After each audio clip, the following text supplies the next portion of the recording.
오늘도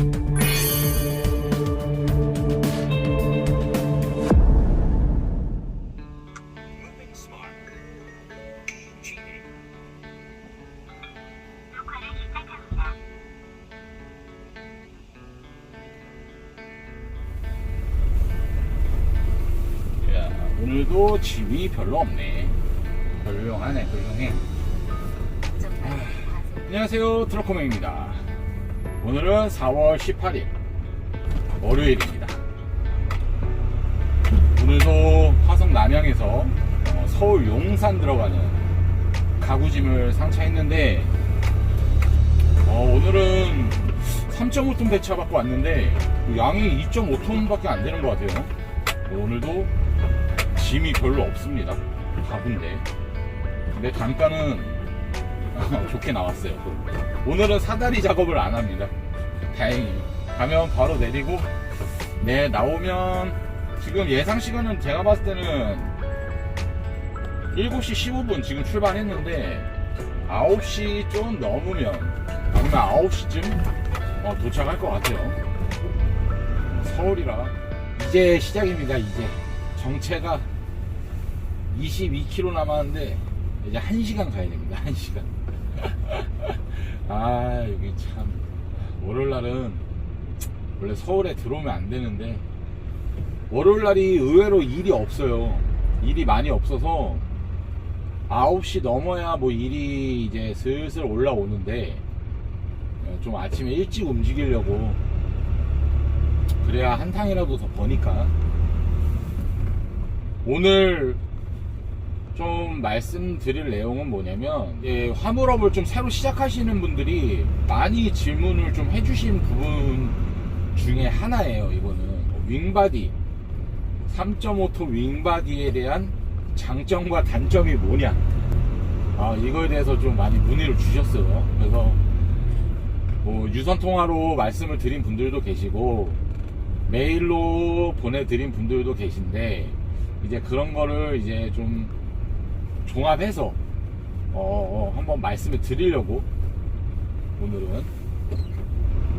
일단 윙바디는 말 그대로 이제 양쪽으로 이렇게 날개가 이렇게 뿅 하고 이제 올라오는 그런 차량입니다. 윙바디는 요즘은 적재함이 점점 더 커지고 있어요. 이 신차를 이제 뽑을 때 적재함을 선택할 수 있는 선택지가 3개가 있다고 하더라고요, 요새는. 근데 기본 적재함을 올리는데, 현대에서 이제 올리는데, 길이가 5m 20, 폭이 2200 몇이고, 높이도 한 2300까지 올릴 수 있다고 들었어요. 그게 이제 기본적으로 올리는 윙바디고, 이제 길이가 점점 더 늘어난다고 하더라고요. 아무래도 요즘 추세가 이제 5톤, 4.5톤 단발이가 실을 수 있는 물량을 3.5톤 광폭이 실을 수 있고, 이게 점점 이제 진화를 하는 거예요, 화물차도. 그러다 보니까 이제 저희 같은 기본 윙바디 차들은 설 자리를 점점 잃어가는 거죠. 윙바디의 장점을 하나하나 좀 말씀을 드리자면, 윙바디는 일단 비를 맞을 걱정을 안 해도 돼요. 그냥 뚜껑 이렇게 쫙 열고 이제 물건 싣고 그다음 윙 닫고 이동해서 다시 윙 열고 물건 내리고 윙 닫고 그리고 출발을 하면 돼요. 카고는 이제 들어가서 이제 적재하시고 이제 적재 이제 깔깔이 다 쳐야 되잖아요.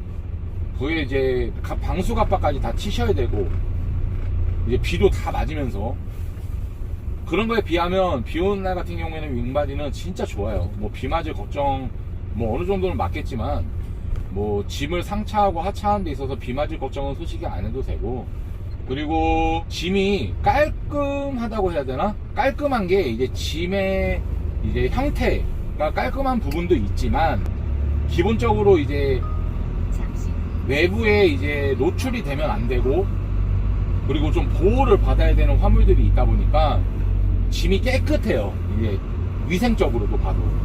그리고 비 오는 날 같은 경우에는 또 아까 말하다가 좀 빠진 부분인데 윙바디는 이제 비가 오면 일이 많아진다. 아무래도 카고차에 상차를 해야 될 물건들도 이제 윙바디로 이제 배차를 바꿔서 하시다 보니까 이제 일의 수가 좀 늘어나는 건데, 그렇게 눈에 확 띄게 늘어나는 건 아니에요. 그냥 어딜 가도 짐이 있을 정도. 그리고 단가도 이제 비가 오면 차 수요가 그만큼 줄어들다 보니까 단가가 이제 쭉쭉쭉쭉 올라갈 때가 많아요. 그래서 비 오는 날 뭐 짧은 거리를 가던 먼 거리를 가던 정말 그게 당연한 운임인데도 불구하고 운임 진짜 좋다 이렇게 하고 잡고 가는 경우가 많아요. 단점은 이제 그 다 반대로 보시면 돼요. 카고보다 확실히 일이 없어요. 윙바디는, 카고는 윙바디가 상차할 수 있는 물건 대부분 거의 한 80%를 카고가 상차를 할 수 있어요. 근데 이제 20%가 뭐냐면 뭐 인천공항 들어가는 짐들이나 아니면은 부피 짐들, 뭔가 이제 윙에 보호를 받고 안전하게 가야 될 이제 배터리를 교체하여 알았어. 사용하시기 바랍니다. 윙바디에 보호를 받고 움직여야 될 화물들 윙바디에 실어 보내야 되지만, 대신에 대부분 80%의 짐들은 카고가 윙바디의 물건들을 대부분 다 실을 수 있어요. 그리고 윙바디는 아무래도 이 적재함 윙이 달려있는 상태에서 저희는 다니다 보니까 카고차보다 확실히 유류값이 많이 나오는 면도 있는 것 같아요. 카고를 운행하시는 분들하고 이런 그냥 대략적으로 이제 유류비에 대해서 얘기를 해봐도 거의 동등한 위치의 매출이나 저보다 매출을 더 많이 달성을 하셨는데도 불구하고 저보다 유류값이 덜 나오시는 분들도 봤어요. 그러다 보니까 윙바디가 아무래도 윙 적재함 자체가 기본적으로 1톤을 먹고 들어가니까 이제 유류값 자체에서도 차이가 좀 나고, 그리고 저희는 윙을 또 달고 다니다 보니까 이런 골목 진입할 때나 아니면 옆에 구조물, 뭐 입간판이나 아니면 구조물이나 아니면은 이런 행거 같은 거 튀어나와 있으면 사고 나기가 정말 확률이 높아요. 골목 같은 경우에는. 저희가 이 옆에 사이드에 있는 거울이 그래도 큰데 그 모서리 부분, 끝 모서리 부분 사각지대가 저희는 안 보여요. 이렇게 봐도 자세하게 안 보이기 때문에 항상 어느 정도의 이 감을 잃고 그 골목이나 아니면은 이런 구조물 있는 골목들을 저희가 진입을 해야 되는데 그게 쉽지 않다는 거예요. 윙바디의 이런 일적인 면을 봤을 때 확실히 파레트 짐이 한 5 정도, 그 다음에 까대기가 5 정도 되는 것 같아요. 저는 비중이 거의 뭐 까대기 7, 파레트 3 이 정도로 다녀요. 아무래도 맨날 영상을 봐주시는 분들은 아시겠지만 이제 하루에 그 목표 매출을 채우기 위해서는 단가가 낮은 걸로 다니다 보면은 그 매출을 달성을 하지를 못해요. 그래서 기본적으로 기본 단가가 12, 13만원 이상 되는 짐들, 아니면 뭐 짧은 거리지만 단가가 뭐 10만원, 9만원, 10만원 되는 그런 짐들을 잡고 다니다 보니까 저는 좀 까대기가 비중이 높은 편이에요. 저 같은 경우. 그 외에도 윙바디의 장단점들이 정말 뭐 사소한 것들이 있지만 이제 크게 큰 틀에서만 말씀을 드리자면 그 정도로 요약을 해서 말씀을 드릴 수가 있어요.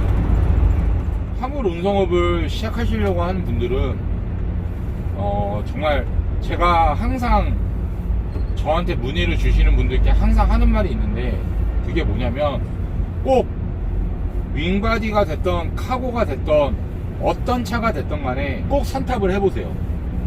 꼭 시간이 되신다면 투자를 하셔서 여러 차량의 선탑을 해보라고 권유를 꼭 해드립니다. 저는. 그리고 윙바디가 보시면 뭐 짐만 이렇게 제대로 짜고 파레트만 제대로 싣고 다니고 결박만 잘하면 되겠지라고 생각을 가볍게 하시는 분들도 계시는 것 같아요. 종종. 근데 이 짐 짜는 것도 가구짐이 됐던 박스짐이 됐던 뭐 일반 다른 짐들이 됐던 간에 이런 짐 짜는 것도 배우셔야 돼요.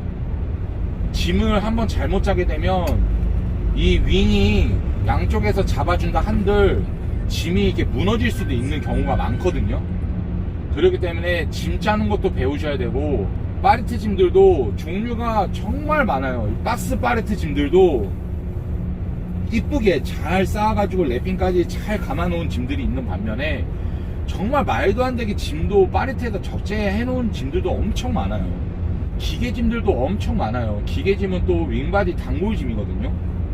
높이짐이 아닌 이상은 기계짐들은 보통 윙바디에다 상차를 많이 하는데 길이, 폭 이런 것도 엄청 다 가양각색이고 결박하는 거, 이런 물건들은 이렇게 결박을 해야 되고 이런 물건들은 이렇게 결박을 해야 되고, 또 어떤 물건들은 결박을 살살 해야 되고, 어떤 물건들은 또 박스가 찌그러질까봐 깔깔이를 치면 안 되고 고무바를 사용을 해야 되고, 이런 경우의 수가 엄청 많다 보니까, 그렇기 때문에 꼭 선탑을 할 수 있는 곳들을 이제 발품을 좀 파셔가지고 이제 많이 알아보신 후에 여러 차량들에 대한 일하는 스타일이 또 다 다르기 때문에 그런 거를 많이 경험을 해 보시고 난 후에 차를 계약하고 번호판을 사시고 그때 가서 해도 절대 늦지 않다는 거예요. 꼭 선탑을 정말 강력하게 제가 부탁을 드리는 겁니다. 선탑을 꼭 하시라는 이유가, 저도 선탑을 많이 해보고 나서 이 직업을 선택해봤기 때문에 그런 부분에 있어서는 꼭 명심을 해주셨으면 좋겠어요. 당부 드리는 거죠. 정말로 진지하게, 진심으로. 화물차 중에서도 이제 윙바디에 관련해서 제가 이런 장단점을 말씀을 드렸는데, 또 궁금한 거 있으면 언제든지 메일 주세요, 저한테. 그런 부분에 있어서는 제가 최대한 성심성의껏 궁금하신 점에 대해서는 제가 답변을 드리도록 할 테니까, 그런 부분에 있어서는 꼭 유튜브나 이런 커뮤니티를 통해서도 많이 접할 수는 있지만, 실제로 지금 현재 일하고 있는 분들한테 그런 얘기를 듣는 게 제일 현실적인 조언이 될 수가 있어요. 그렇기 때문에 이런 여러 가지 방면에서 좀 그런 내용을 좀 숙지하시고 습득을 하셨으면 좋겠어요. 그런 부분에서 일단 좀 빨리 하차지로 좀 이동을 해볼게요. 아, 답답하네요. 답답해. 진짜 차가 막혀가지고.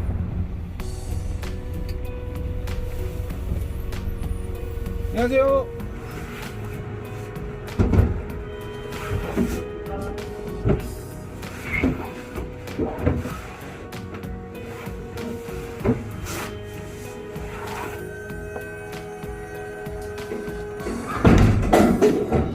이제 여기서는 일 잡기가 진짜 힘들어요. 이쪽은 뭐 종로, 성수동 이쪽에서 일이 뜨기는 하는데 거의 뭐 희박해서 일단은 다시 밑으로 그냥 좀 내려가려고 합니다.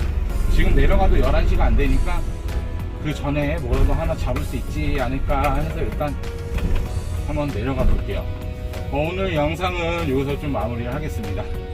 오늘도 영상 시청해 주셔서 고맙습니다.